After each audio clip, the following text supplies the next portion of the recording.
right, everyone. Hi. Thank you so much for coming to the Camden Public Library. I'm Matt, and we're going to have a great presentation today.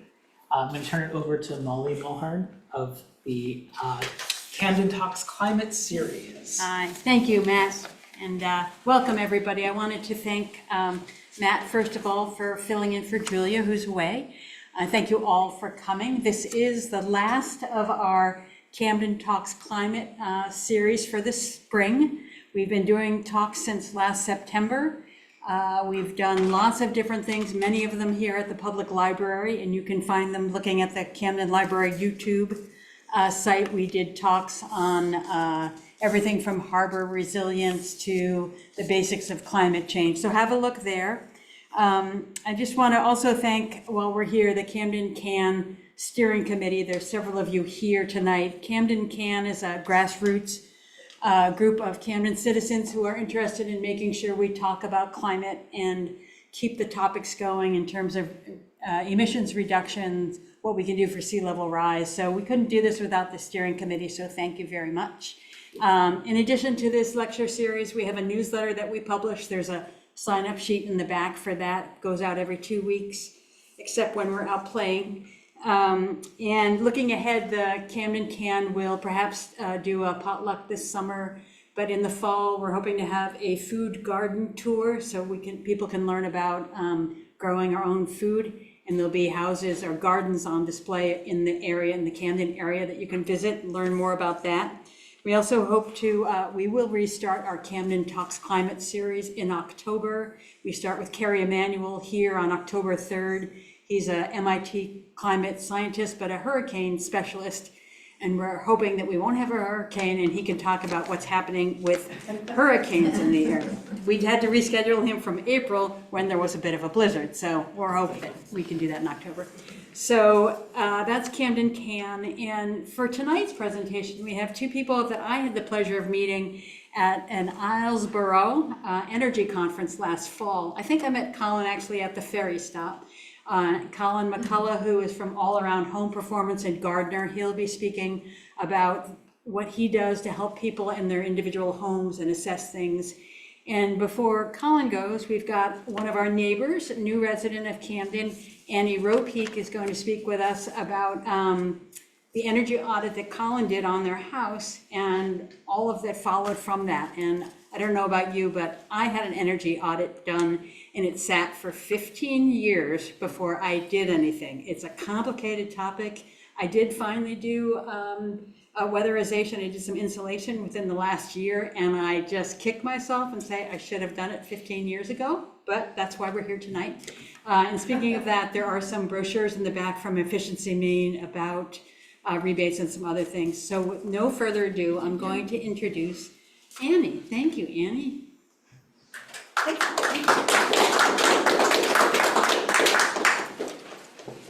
Thanks, everyone. It's so nice to see all of you. I realize that my slides say 2023, but I did in fact make them this week, and I just don't know what year it is, so that's good.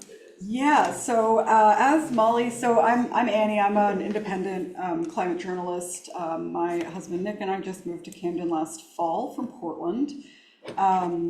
And we've lived in apartments our whole adult lives, so I think part of why we jumped right into projects, besides both being people that work in the energy and environment space and being big nerds about this topic, was that we were just really excited to be able to actually get control over some of these costs and some of the aspects of our homes ourselves, stuff that we couldn't do really as easily in apartments before. So we've jumped in with both feet. We also have quite an old house. It's, we think, about 125 years old, out on Washington Street, outside town. And so we, just trying to get a sense of what we were working with and what we would have to do to move the house off heating oil, which is its primary heat source. And I'm going to talk a little bit about why heating oil is such an important climate issue in Maine. I've reported on this for the Maine Monitor and Energy News Network, and have been applying a lot of my learnings in my own home. So you all know the problem, but just to recap that, this is our beautiful harbor last fall. or last winter rather. And, this was actually pretty routine, but, we know that all across the state in this storm, Maine saw some of the worst storm damage it's seen in many years. Road washouts, people died, people were without power for days over Christmas. And then we had 2 more disasters that are also have received or are going to receive federal disaster declarations just in the 4 months after that.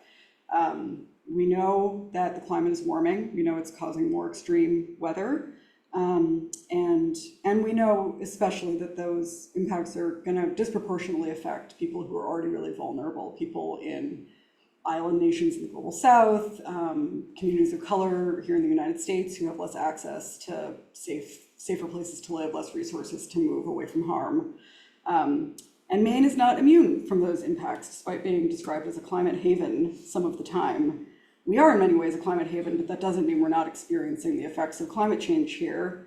We know that temperatures have already warmed 3 or 4 degrees Fahrenheit since industrialization, and these impacts are accelerating.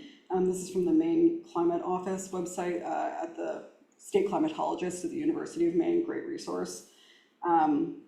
And we know why it's happening. We know it's happening because of increasing greenhouse gas emissions, especially carbon emissions, into the atmosphere, mostly from human activities, especially in places like Maine, from the burning of fossil fuels. And we know that this is happening at a much faster rate at greater concentrations than we've really seen in modern history and in much of recorded, or human history rather. And that, by the way, is a resource from, if you just go to mit.climate.edu, they have this great primer. Dr. Emanuel is part of this project, and I'm really excited. The fellowship I did for my heating oil project, he was part of that. It was through MIT, and it's a great resource, and so is he, so that'll be great.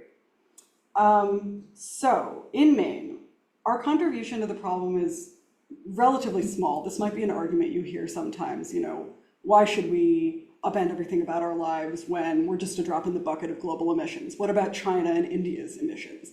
And that's true. Other countries have increasing emissions as those countries industrialize. American emissions cumulatively are higher than those of those countries. So that's important to remember. We are the biggest driver of the problem historically in this country. New England is not a fossil fuel state, but we are a big fossil fuel user. And so we have a big opportunity here to just take a big, easy chunk out of our emissions and save a lot of money and reduce a lot of air pollution in the process, perhaps even more importantly than the climate contribution, which, as I said, is relatively small, are those close to home impacts, the quality of life impacts that can be realized through that, whether or not it's a climate issue. So this chart's a little preview of tomorrow's Climate Monitor newsletter in the Maine Monitor. I was just working on this for tomorrow's newsletter today, and I thought I would use it. The state just this week put out its latest greenhouse gas emissions inventory data, and it's current through 2021. So you're starting to see a little bit of the impact of the pandemic in there, which is interesting. The last inventory only went through 2019.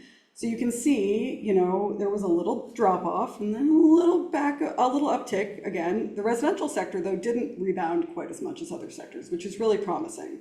People started using less energy during COVID, finances were tight, lifestyles were changing, and we didn't go back to normal after that quite as much as we did in, for example, the commercial or transportation sectors where we started driving back to work again and that kind of thing. And you can see through these rolling averages that really some of these trend lines are actually looking pretty good. Maine is well on its way to being carbon neutral by 2045, which is one of our statutory climate goals. Most of that, like the vast majority, comes from Maine's forest lands, just soaking up all of the emissions that we put out. So that one's a little bit of a freebie, but we're also well on our way to our emissions reduction goals. We have a long way to go, though, especially in, as you can see, the residential and the commercial, the residential and the transportation spaces. And transportation, that's a tough nut to crack. We could do a whole thing about that tonight. I mean, it's almost half of our emissions or carbon emissions from fossil fuels come from our vehicles. We're not adopting electric vehicles half or a fraction as fast as the state has hoped that we would to work on that. But the residential space is the second one to transportation in terms of contributions to our emissions. And it's one where it has a really direct effect on livelihoods, on household budgets in a sort of more volatile and like close to the margin kind of way than transportation often does. We feel the impacts of those emissions a lot more. And that's because they mostly come from the use of heating oil. Maine is the most heating oil reliant state in the country. Most of the other states that top that list are also in New England, which is no surprise. It's partly because of our old housing stock. It's also because we don't have as much natural gas build out here. There's lots of other factors. A lot of our oil comes from Canada. It's like we're close to the supply. A lot of it also comes from the Gulf Coast, Texas and Louisiana. Not very much of it actually comes from overseas, which is interesting. And you can see that we're not like on a steady downward path with our fuel oil use.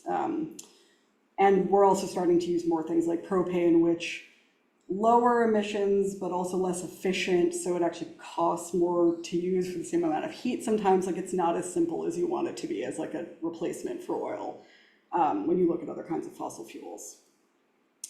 So, but you can see though that, fuel oil really is far and away the dirtiest thing that we could use to heat our homes besides coal, which, people did do, and still actually like an extremely small number, like under 1,000 people in Maine still check the box and say they're using some coal to heat their homes. I would love to meet one of them someday. It's fascinating. Like one of the apartments we used to live in Portland had the little coal slot in the side of the building, and it's certainly still here. But New England is closing its last coal power plant. Coal is decidedly like over. Essentially, it's on its way out in New England. So oil is kind of next in line for us, and we use it disproportionately to heat our homes. And so we have our work cut out for us with taking that chunk of emissions and that chunk of high and volatile costs that are subject to geopolitical forces, taking that out of the mix. So this is a tool from Rewiring America, which is an electrification advocacy group. And electrification is basically the term we use for taking anything that's powered by fossil fuels and making it run on electricity instead, and then making sure all of that electricity runs on renewable energy. So it comes up a lot in the home energy space because a lot of these little things like your gas-powered dryer or your gas-powered car or your heating oil, your heating oil-powered, or your gas-powered hot water heater, those kinds of things. There's lots of just little boxes to check to get off fossil fuels in your home and in your sort of day-to-day life. Rewiring is a great resource for all kinds of things about what to do about this. They really help you make sense of where the rebates are coming from, what you can sort of plan around as far as like future state policies that might help you pay for some of these projects. And they have this new planning tool that helps you kind of make an order of operations for what to do to your house if your goal is to go completely fossil free. So I filled this out. This is what it told me to do. Simple, right? I'll just get on this. So we have started to try to do some of this work. And we started by getting an energy audit from Colin, which was really, really interesting and shed a lot of light on primarily the weatherization needs. So weatherization would be, making your house as energy efficient as possible in terms of how much air and cold and heat it's letting in and out at any given time, how basically like nice and toasty it stays, how well insulated it is, and Colin's going to get into all of that.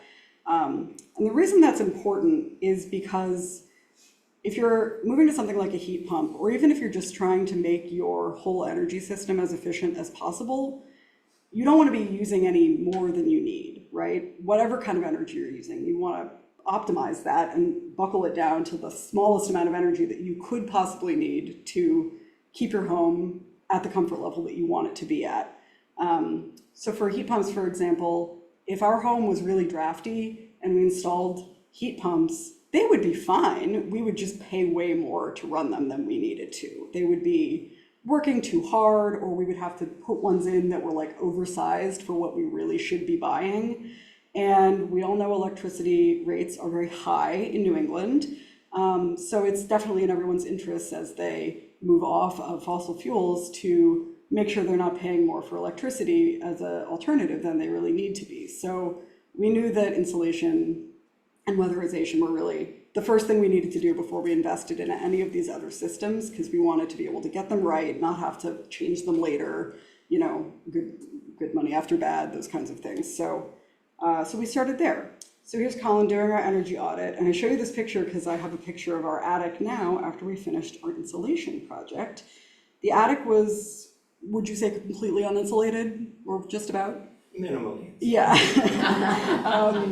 So that was, low-hanging fruit, I guess, for an upgrade. And we also, we totally insulated the attic on Colin's recommendation, and we also got spray foam insulation done in the basement.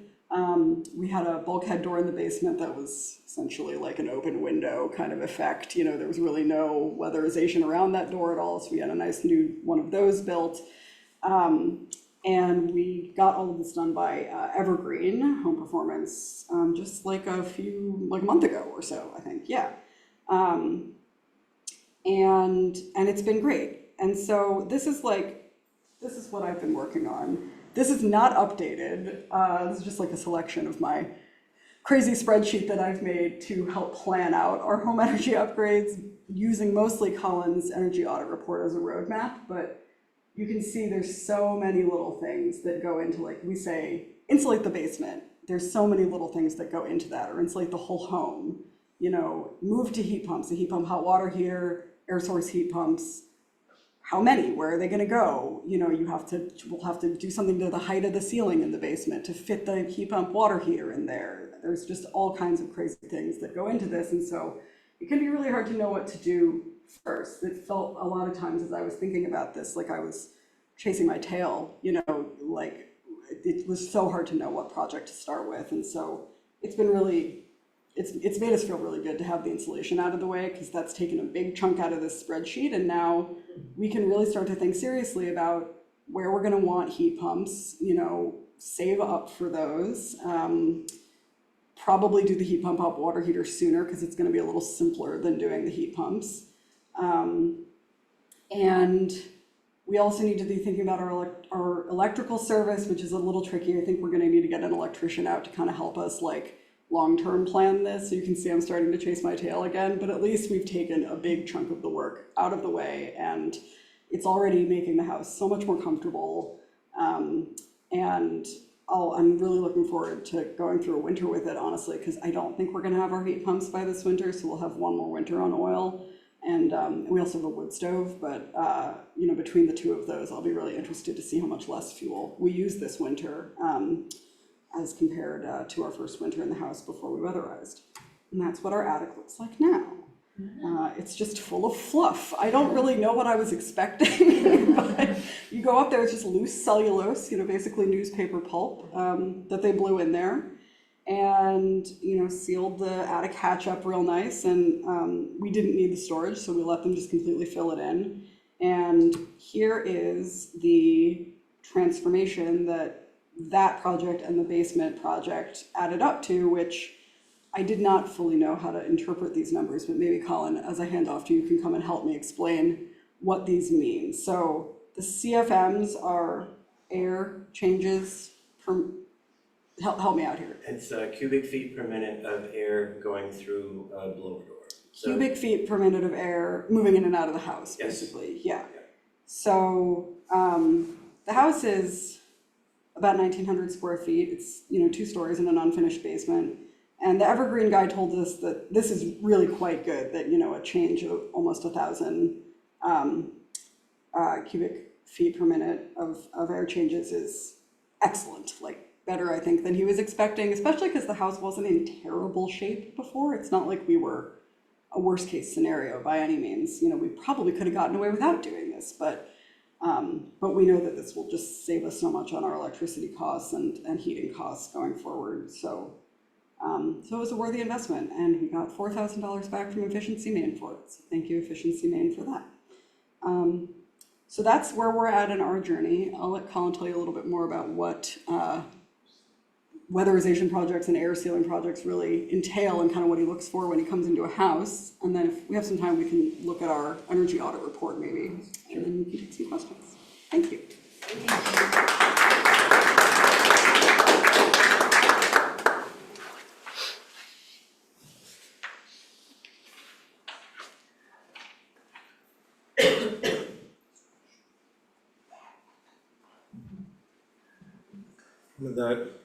One of the interesting things about being in Maine is if you go outside to other parts of the country and you say, we heat our houses mainly with oil, they say, what? You use what? You use diesel fuel to heat your house? That's bizarre. So most other parts of the country, they will use natural gas or propane. Using diesel to heat the house is very, very strange that we do that here. Sorry, I'm not sure why this is not showing up. It's not showing up on the Zoom. And another thing, as someone who's been working as an energy auditor for a long time, it's always been interesting to me, whether we come at it from a climate standpoint, environmental standpoint, sustainability, there's so many different avenues that people come to this by, and so many of the solutions are the same for however you get here. Like my father-in-law, for example, is very conservative, and he thinks that, I'm kind of a hippie, and I used to have long hair, not anymore. But, he always kind of shakes his head at me, but he was in the military and he spent a lot of time in the Middle East. And so coming back from there, he said, relying on that part of the world for our energy use in this country is nuts. It really doesn't make any sense. So he's all on board with the solar panels and the wind turbines. Doesn't care about all the other hippie stuff, but that stuff he's big on. If you go to slideshow. Sorry, yeah, I'm trying. No, you're good. Sorry, there we go, selection Yeah, there, yeah. All right. Yeah, you're good. All right. Perfect. So I'm Colin. I have been an energy auditor for the last 14 years. I worked in Massachusetts for 10 years as an auditor. I moved up in 2020 from Maine, so I moved back. And so I worked for Efficiency Maine directly for several years, and now I work independently as an energy auditor, primarily. So let's see, I'm a certified energy auditor from the Building Performance Institute. BPI provides a certification for weatherization contractors and auditors that's required. I also teach building science at SMCC, KVCC, so I'm really involved with the educational aspect of that in the state as well. This is my house right here. This is the Kennebec Rail Trail. So people walk by my house every day and, look up. So right on the rail trail in Farmingdale, just south of Augusta. This house is from 1915, so also an older place. And it has been a great experience for me, really being able to put into practice what I am preaching to everyone else to do with their house. So this has really sort of been a sort of a flagship project, demonstration project, to be able to turn an older house into an incredibly energy efficient and comfortable and healthy house.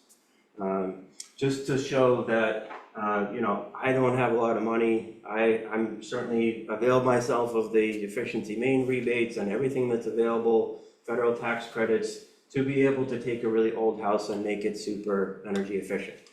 The house that I grew up in southern Maine, we did not have central heating. It was just the wood stove, or also coal stove at one point, in the living room, and then the bedrooms are upstairs and we all froze, right? So that's what we were used to. My wife grew up near Bethel. She did also not have central heating growing up. So, there's so many of us in the state who we've never experienced what it's like to live in a house that's really comfortable throughout the winter. That is just like dead even 70 degrees every single room, morning, day, evening, 70 degrees all the time, nice and comfortable, super cheap to heat. So that's what I'm doing.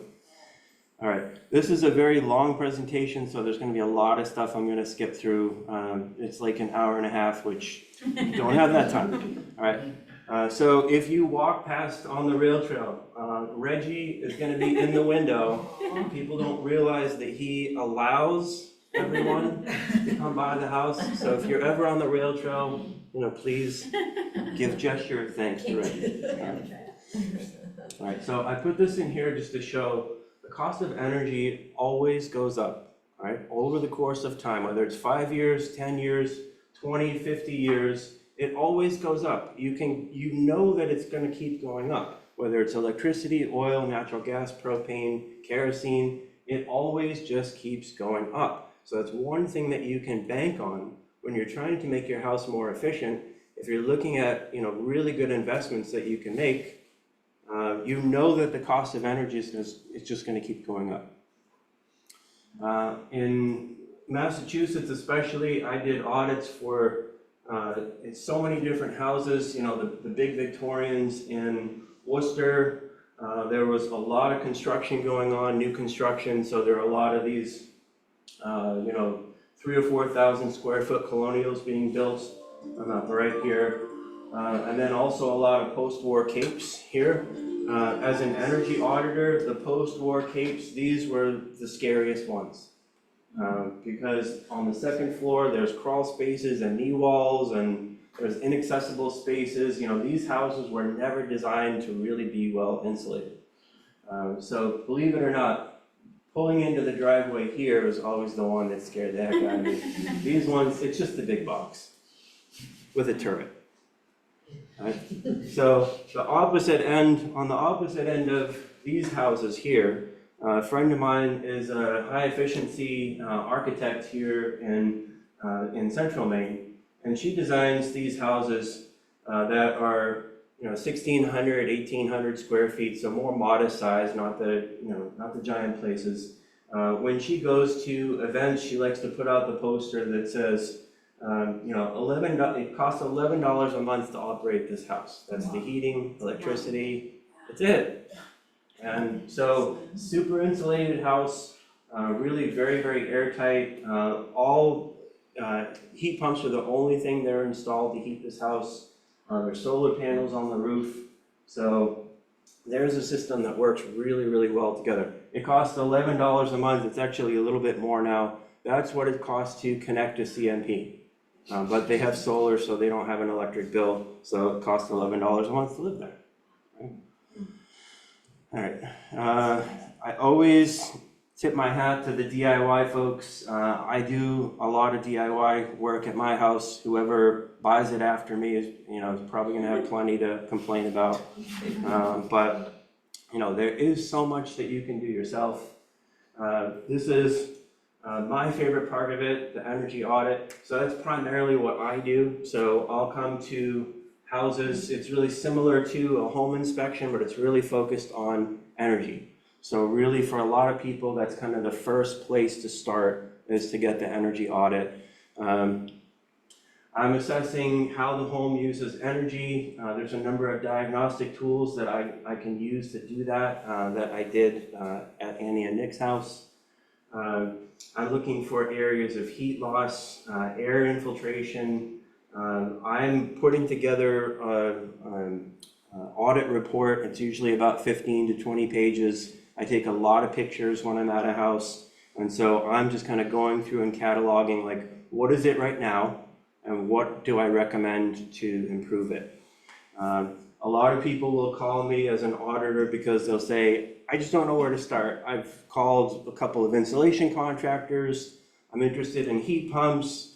I want to have some solar on my roof, but I don't know where to start. And I talk to salespeople, and they're all trying to sell me their thing, and I don't know where to start. So a big part of what I do as an auditor is to be able to give people the audit report so that they can sort of have a roadmap, sort of have a list of what they can do, what's going to really make the big difference, creating the energy roadmap here. All right. So I also want to point out, so this is the blower door. All right, so that's what was giving the number in Annie's presentation, where it was 2,900 CFM before and then 1,900 CFM afterwards. So what you really want with the blower door is you want that blower door measurement, that number, to be about the same as the square footage of the house. All right, so in Annie and Nick's case, that's really good. That's a great, great target. So where they were at 2,900 before, if you had gotten heat pumps, then they might not have actually been able to heat the house on the colder days. You probably would have to turn on the oil still. Where it's at 1,900, it definitely should be able to do that. You shouldn't need to run the oil at all. The heat pump should be able to do it. Yeah. All right, you know, we look at weatherization, energy efficiency. I primarily just do the audits and I do building science education. I don't do weatherization work. I don't do insulation. So when I'm making recommendations as an auditor, I'm doing it independently. So I'm not gonna, you know, try to sell you that work to do myself. I don't make any money by, you know, referring contractors to do the work. So it's just a totally independent approach. Right? Another thing, just want to mention here, Annie talked about before, whole house electrification. That is the thing that is driving Efficiency Maine's rebates right now.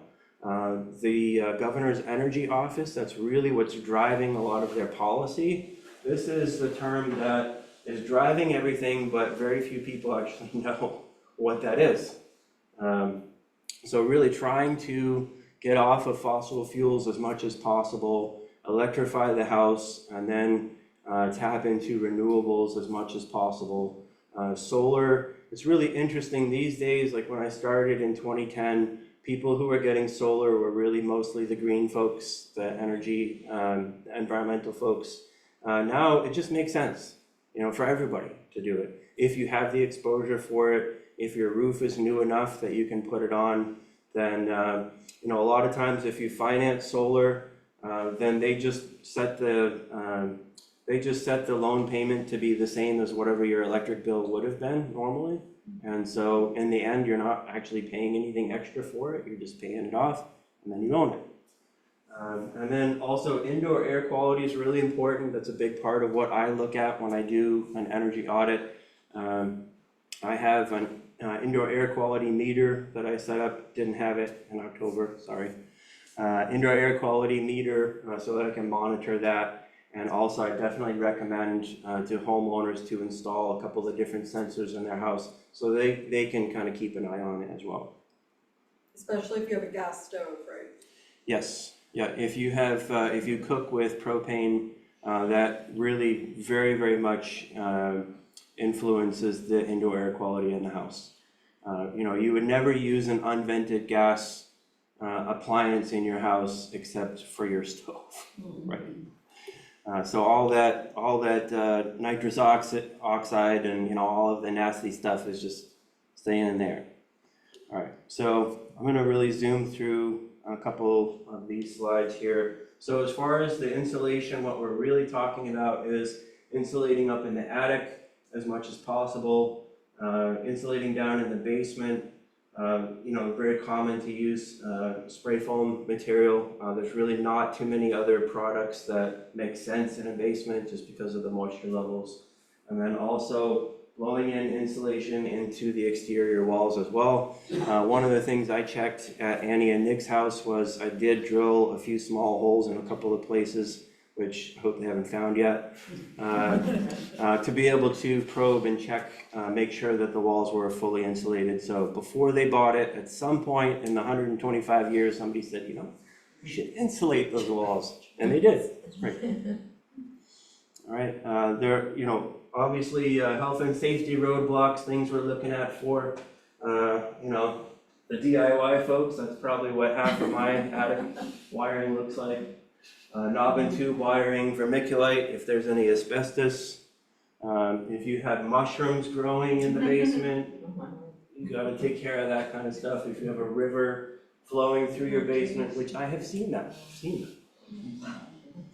All right, so there's air sealing, really trying to stop that or reduce the air leaks in the house. So everybody knows insulation, not a lot of people know air sealing. Air sealing is just as important as the insulation. In a lot of cases, if there's air coming in through drafts and air leaks in the house, it goes right through the insulation. So I've done a lot of energy audits where the house is fully insulated, but it's leaky as heck. And it's very, very uncomfortable. And people say, my house is fully insulated. Why am I spending $6,000 a year on propane?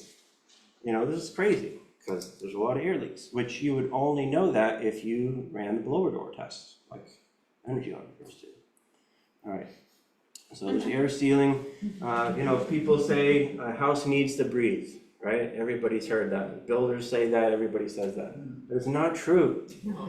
People in the house need to breathe fresh air. The house is not an organism, it does not need to breathe. So what we really want is nice fresh air from the outside that we bring in a controlled way, not through all of the leaks and everything in the house. Because, if you are just relying on the air leaks in the house to give you fresh air, then, my friend the possum is hanging out in the walls, mice up in the attic, they do what mice do. Nasty basements over here. I've seen 1,000 of those in my time, that's for sure. Asbestos pipe wrap in the basement, that's where your fresh air is coming from. You don't want to breathe that. So there's the air sealing, the blower door, and then this is the manometer, the gauge that actually shows how much air leakage you have. These are different ways of providing fresh air into the house. You can do some spot ventilation, you can do a whole house ducted system. There's different ways of doing it there. Always got to throw in a Star Wars reference, right?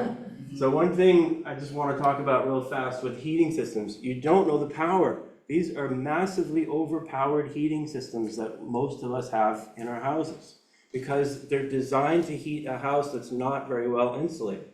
But then when you go through and do the air sealing and the insulation, then when it comes time to replace that old furnace or boiler, you can put in a much smaller system that's much more energy efficient.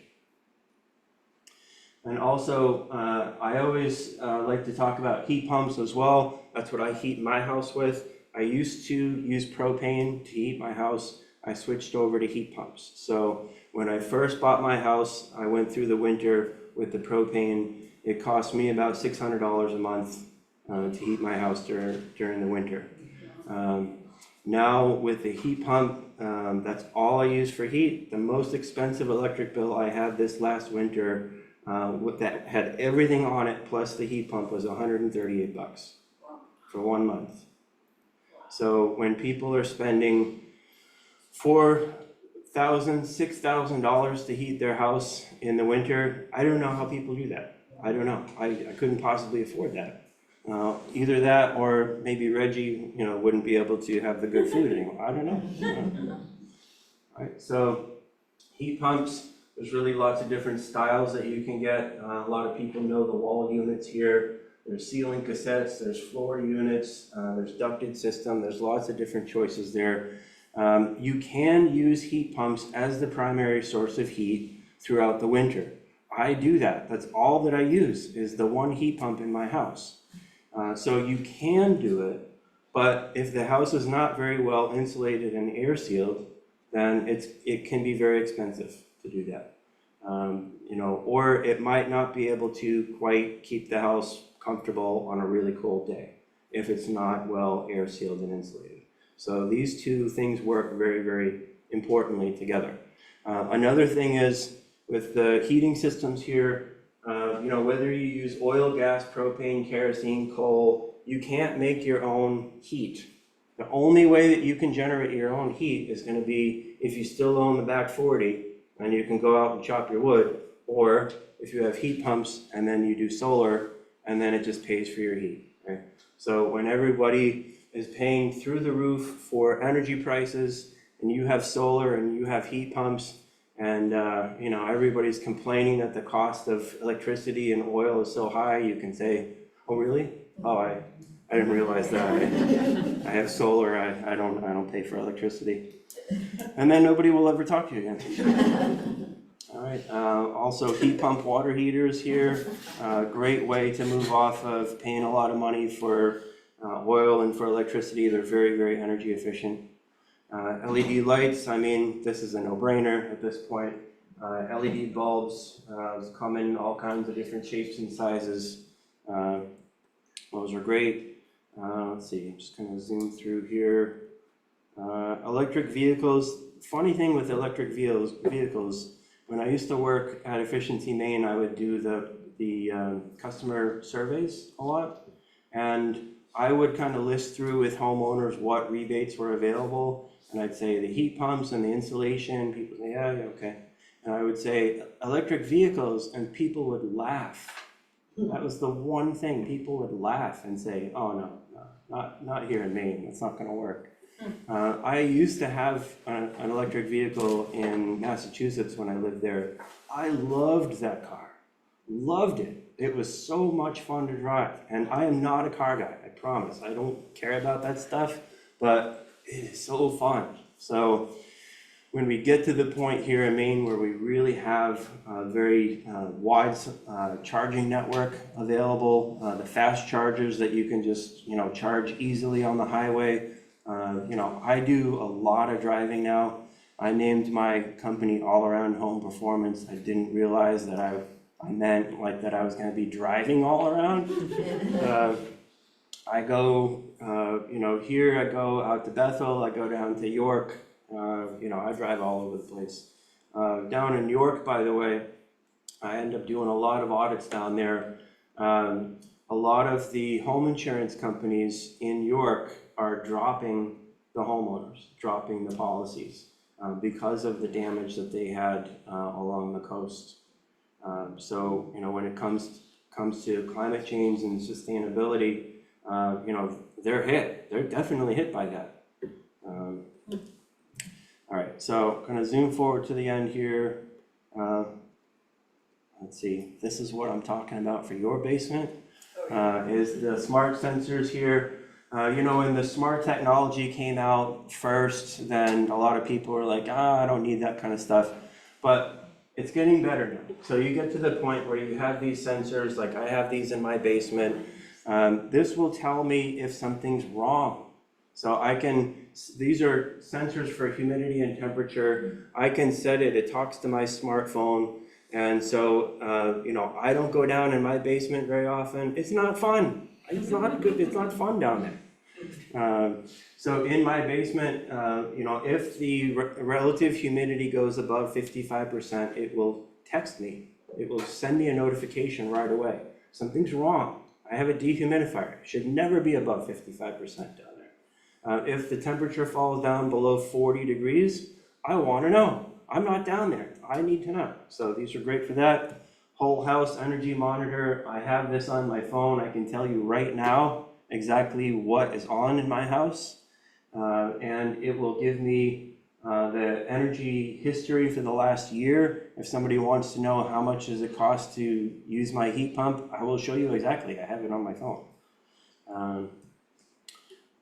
Efficiency Maine provides great state rebates for these different items here, in addition to the federal tax credits as well.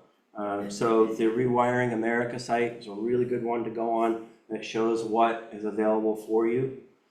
So there are some great incentives to be able to help make the house more efficient and more comfortable. And then just to kind of end up with, so my house, I'm kind of on like a 5-year plan at this point. So I went through and I super insulated the walls, the ceilings, and the basement. So my building envelope is really, really tight at this point. I have the blower door. I take it out on a Sunday afternoon and, get to air sealing, and my wife is like, oh God, here we go again. So really well insulated and air sealed. I use the blower door to find where the air is coming in, and I seal that up. Once you make it nice and tight, you want to have some kind of mechanical ventilation. Bring that fresh air in, nice and filtered air. Using the heat pumps as a sole source of heating and cooling. So that's all that I use to heat my house. Also, I use it for air conditioning as well. It's turned me into a giant baby. So if it's 80 degrees or warmer out, I can't possibly go outside. It's much too hot. And I grew up here. It's awful. So trying to eliminate all the fossil fuel use in my house. So not just the heating system, the hot water heater, the stove, like all of that stuff. And then once all of that work is done at the very end, I do have to replace the shingles on my roof. I'll put the standing seam metal roof panels on, and then the solar panels just bolt right to that. And then I'll just be making all of my own energy at the house. All right. And so there's my info here. And so you wanted to go through the audit report if we have Yeah. time? Or we could just, what do you want to do, Molly, take some Yeah, questions? if you have, just to quickly, can you just quickly show what your report looks like? Sure. That'd be great. You take questions. All right. So Annie has very generously allowed me to show pictures inside the house. Yeah. In order to get it on Zoom, I think we need to close out of the last. Oh, yeah, here. flow.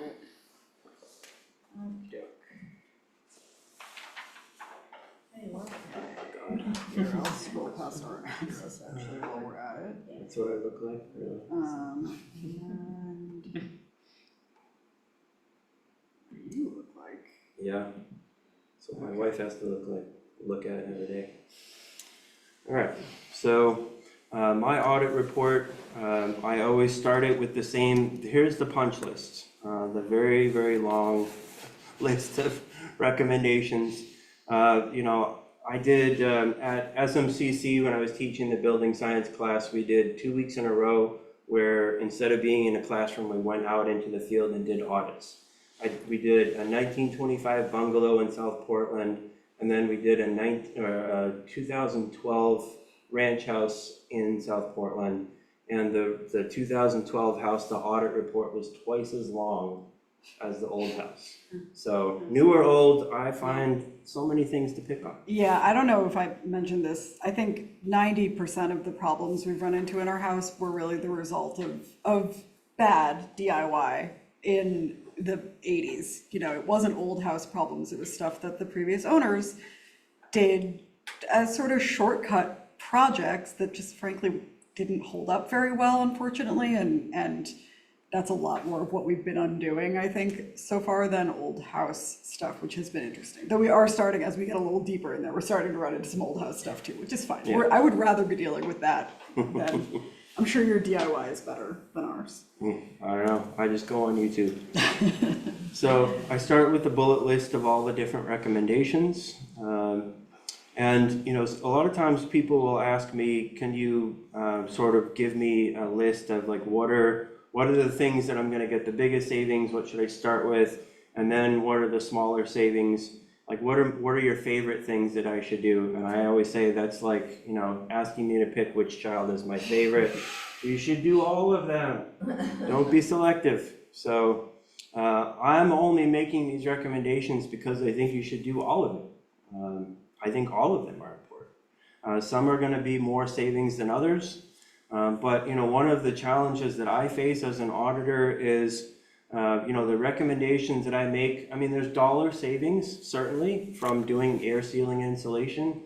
But you guys are a lot more comfortable on your second floor than you were before you had the air sealing and insulation done. What's the dollar value of that? Right? So there's a lot more to it than just how much money am I going to save. So bullet list of recommendations. Then we start on the exterior. I'm just kind of documenting what I see about the house, making sure moisture is coming off of the roof and away from the house. Looking at the inside of the house, the attic, the basement, checking insulation. These are some of the pictures from before you had all the insulation. They pulled up all the boards. What little insulation was there was inside the boards and inside the walls. They actually salvaged all that lumber for us, and we have it now, and filled in the subfloor with the cellulose. Yeah, so there's the tiny little bit of insulation that was in the attic there. And then also there was this pull down staircase. So this is really just a huge hole in the house. You know, with the blower door running, if it's pulling air through, you can just stand right underneath the pull down stairs, and it's just like a hurricane in your face. So, you know, sealing that up was really important. They took care of that. They built us a nice hatch that it's not hinged, you know, it's not really a door, it's like a stopper. And we just have to sort of push it up. The attic is no longer really that accessible. There's a little walkway under the cellulose for an electrician or something, but you know, just to stick our heads in there and take the picture earlier, just sort of push the thing up and put it to one side, but it's really nicely sealed and it's really hot up there, Nick said, and not hot in the house, which is great. Yeah, see, and like, why would you want to go up there? I mean, does that look like a fun place you want to hang out? No, it's like 1,000 degrees up there. So great. It's all closed up now. All right, looking at the windows, looking at the bathroom, there was no exhaust fan in the bathroom. So as you make the house tighter, you want to make sure that you're getting that moisture out, right? Because you have a waterfall in your house. Your shower is like a waterfall in your house. You want that moisture out of there. And Evergreen did that for us as part of the insulation project. While they were up in the attic, they put in a bathroom fan, which has been great. Yep, not a propane stove. Great, I like that. Looking at window coverings, you know, a lot of times when I do an energy audit, people say I'm really uncomfortable in my house. It costs a fortune to heat my house, but I have new windows. Right? My house doesn't have any insulation, but I got new windows. So windows are great, but it really is kind of as far as the low-hanging fruit, that's really, really high up there. You want to really attack the air sealing and insulation as much as you can, and then focus on windows after all that. Just one thing on the windows. I went to a energy workforce training center in Philadelphia recently, and they train people how to do weatherization projects and that kind of thing. And the guy was saying that the only window you should replace, sort of as a priority, and you can check me on this, but would be an aluminum frame or a single pane window, or a window that like never seems to close, you know, which we've lived in places that had windows like that were definitely a problem, where you would want to get the window dressers insert or put the plastic wrap on it or something like that. But that really there's much more bang for your buck 90% of the time with non-window projects. Mm-hmm. Yep, absolutely. Yep, we're down in the basement. We're looking at the heating system and the hot water heater here. There's that door to the bulkhead, which somebody did a really nice job making it look nice. So hats off, but not really super effective at stopping air coming through, certainly. The critters, just right through that, piece of cake. Insects, so lots of reasons to take care of that. And Evergreen built us a beautiful custom door, and it's like a real door with a knob, and it locks, and it's great, and you can really feel the difference. It's pretty amazing. Awesome. All right. Yeah. So we look at the insulation in the walls, on the ceiling, wherever there's insulation or lack of. We look at the heating system. So the four-side air furnace here.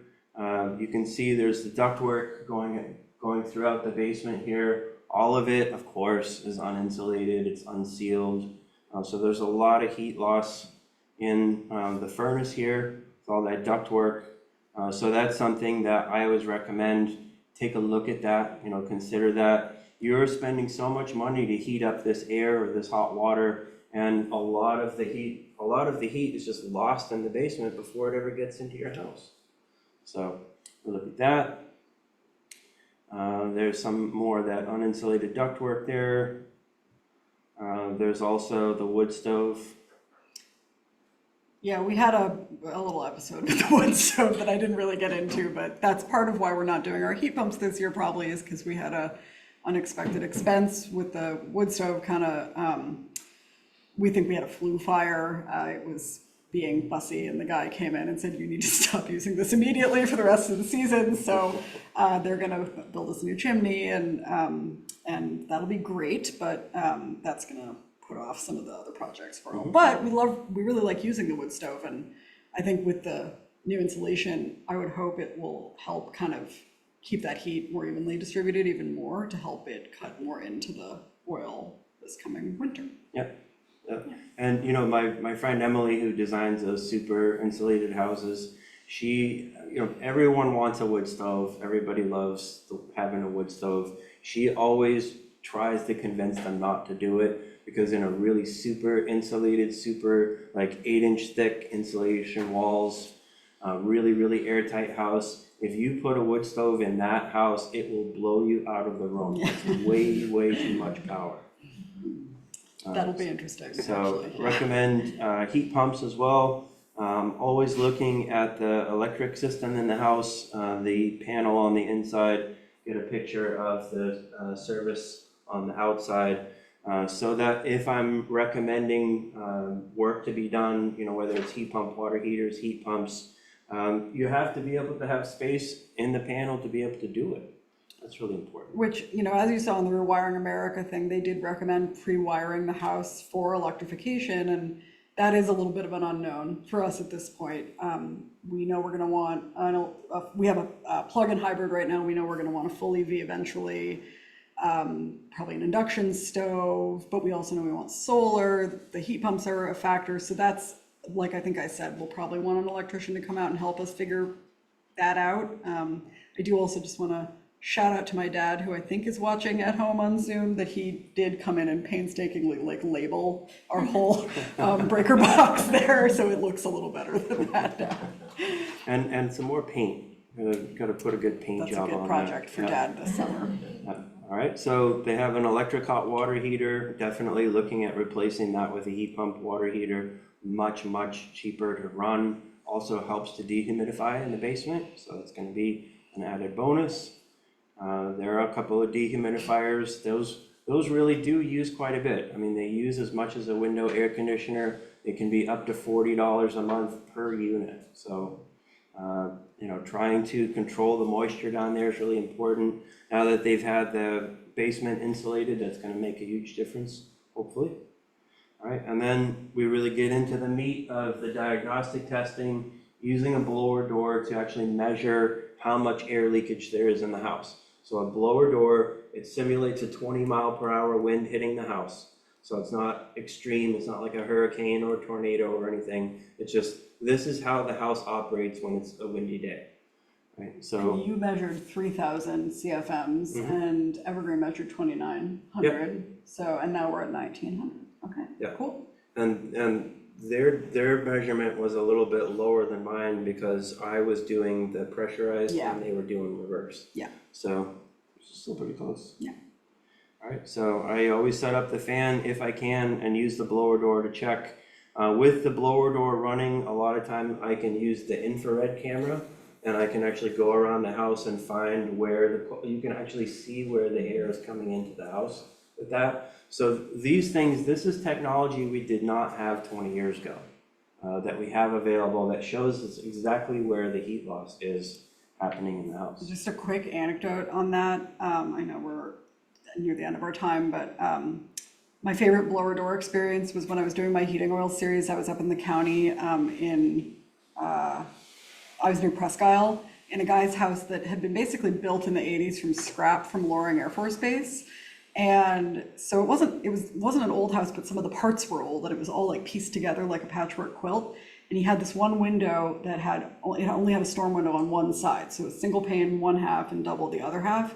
And when they pointed the infrared camera at it, you could see the difference in just the halves of that single window, how much more cold it was letting in. And this was in March, so it was really cold outside, and how much more cold it was letting in just through the single pane window than the double pane right next to it. It was quite amazing. Yeah. Last thing I'll say about the blower door, one thing you can do with that number that you get from the gauge, if you know the volume of the house, there's a formula that you can figure out the air changes per hour. So that's how many times, because of air leaks, that's how many times the heated air in the house escapes on a windy day. So in this house, I measured 12 air changes per hour. And where do you think it would be now at 1,000 CFM less? I can answer that when I have a minute to use a calculator. Yes, that's fair. But 12 air changes per hour, that's fairly normal. I mean, that's not extreme. For new construction, the code at this point is 3 air changes per hour or less. That's pretty tight. You need mechanical ventilation at that point. So 12, not great, not the worst. I mean, the worst I've ever seen is 40 air changes per hour. It's like living in a barn practically. Yeah, like I said, and Evergreen said this too, the house wasn't in terrible shape. It wasn't like we came in there like in some places we've lived in old Victorians in New Hampshire where you really feel it, it's like blowing on you actively as you're standing in the house. But so it's pretty amazing that we were able to achieve such a big reduction working off of that that platform. And in that house up north, they were going to do, it was a county social service agency weatherization project that they were going to do for free for this guy. And he was going to save, I think $1,200 a year on his heat, they estimated, just from the weatherization and a more efficient oil furnace. And they said it was as if he had a window open in his house year round, basically, was like the amount of air he was losing with his current situation, which in any house is bad, but in the county is pretty serious. Yeah, yeah. But even, for a 125-year-old house to get the blower door number down to be about the same as the square footage of the house, that's really good. I mean, for a 125-year-old house, that's really good. Thanks, Colin, you helped us make it happen, we appreciate it. All right, I think we're getting to the end of our time, so I don't want to go too far. Any quick questions that anybody has? The water heaters are sucking the heat out of your house, and they're water heaters that will use the outside air to create water. So heat pump water heaters generally drop the temperature. My experience has been in my own house, it'll drop it about 3 to 5 degrees. And like in my basement, I have an unfinished basement.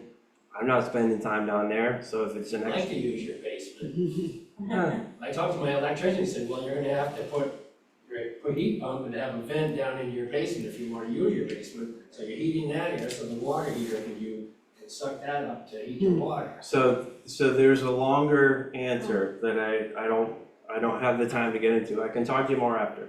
You can vent these so that it will vent to the outside. You can get it so that it will get its intake air from the outside instead of using the basement air. Heat pump water heaters are hybrid systems, so they have a heat pump built into it, but it also has an electric coil, and you can use that as well. So what sometimes people will do is in the coldest months of the year, they just switch it over to the electric, run it like that. And that way it's not gonna, really cool their basement down too much. And then the rest of the year, you just use the heat pump part. And so it's gonna be more expensive for those couple of months that you use it that way. But then the rest of the year, you still get the benefit. Now, the indoor air quality, I used to hear like 10 years ago, about building new houses, they have air heat exchangers. Yeah. What are you talking about? How much do they cost? For an Well, older house? I mean, certainly the best time to put it in is when you're building it. Rather than having to run a lot of ductwork, it can get very expensive very quickly. There are other ways to do it that's not a whole ducted system. You can kind of do some spot ventilation, but that's only if you use a blower door, you measure how tight the house is, you do some more insulation work, you get it tighter. At that point, you need the mechanical ventilation. But there is a point, there is a threshold there, and if you live in an old house, you probably don't need, there's so much air leakage, you probably don't need it unless you've gotten it pretty tight, and then you I want. gotta check mine house, because I had it insulated by Evergreen, Mhm. and I gotta go check the numbers before and after and see how it is. Yeah, but we have the equipment to be able to do that. It's not like you have to guess. It's not like you have to wait for the mold to start growing on the bathroom ceiling and saying, I think it might be a little too tight in here. I'm really on the same problem. I have a heat pump water heater in the basement, and I have an oil furnace, which is medium old, and there's no insulation in the ceiling. Sure, yeah. Between the cellar and so the oil is heating 3 rooms upstairs, I close off most of the other ones. Yeah. And then the heat pump is getting the heat for the water through the heated part of the house's floor. Yeah, So it seems like there must be some simpler way of transferring that heat. well, one of the things with an energy audit is every single house and every situation is different. Yeah. So it's hard for me without being able to see it. It's hard for me to be able to say like, this is the one thing that will work in every house, every The situation. floor should be, this floor ceiling should be insulated, but it's full of ancient wiring and Yeah. tubing, and it would be crazy. But if you put a lot of fiberglass on there and the ceiling, then all of the mice would thank you so much, because that's just mouse highway.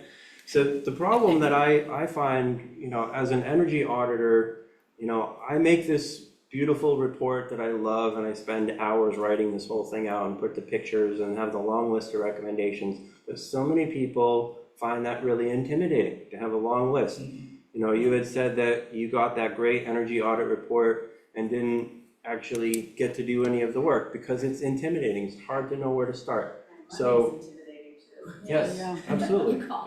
Absolutely. So what I've kind of moved now towards is I'll do the energy audit. I'm an independent auditor. I don't make any money off of any of the recommendations that I propose for you to upgrade your house. So I give you the report, and then at that point I will say, if you want help going through that list, if you want help being connected to specific contractors, I will do that. I work as a consultant, I will do that. There are a lot of contractors that I know who want to give me a finder's fee. They want to give me a commission for sending homeowners to them. I say to them, give that to the homeowner, don't give it to me. So I get paid as a consultant, I charge by the hour for the work that I do to help you. And I connect you to specific contractors who will give you that discount. That just pays for what I do for you. So as far as I know, I'm the only energy auditor that does that. Yeah, But there's not that many independent guys in the no, state. there's only yeah. about 5 independent auditors in the whole state. And I mean, just like maybe a closing note about cost, it is really expensive. I mean, there was a conversation where I think we were considering bailing on the insulation project because the quote came in so high. I mean, we just had to kind of talk ourselves back into it, you know, because it was a big chunk of our savings. And I think it's really hard to picture what you're offsetting because those monthly oil costs or monthly electric bills from resistance heating or something are so diffuse and they're scattered over years. And so it could help maybe to kind of visualize what you could save to sit down and add some of those costs up and really get a more of an apples to apples comparison of the potential cost savings. And then if it's still really scary, you know, maybe just start with like window dressers inserts, you know, do something that's a little more attainable that can help you dip your toe into it. And Efficiency Maine, depending on your income level, does offer low interest loans for energy projects, which I know some people that have used. And hi, this is someone that I know.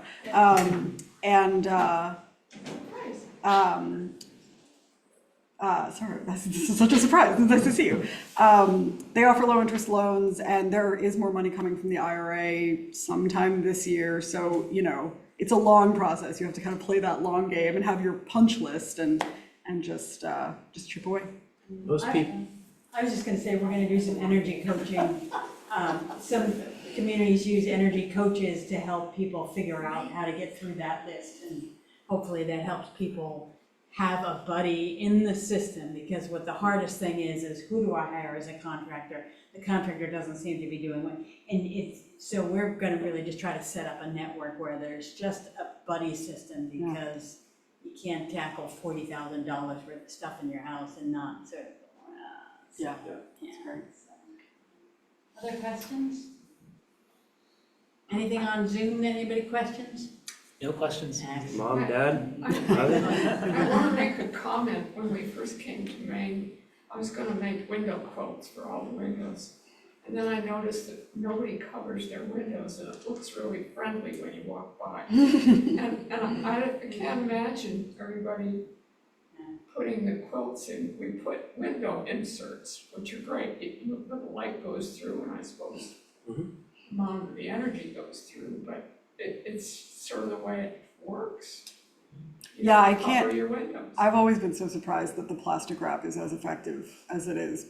It actually is. And they do, I don't know if they're gonna do it again, but sometimes Efficiency Maine has done a DIY rebate, just like $100, you know, to go to Home Depot and get supplies. I don't know if they're doing it again this year, but that's something to look out for. And window dressers is fantastic and always available. Absolutely. I want to thank you both for.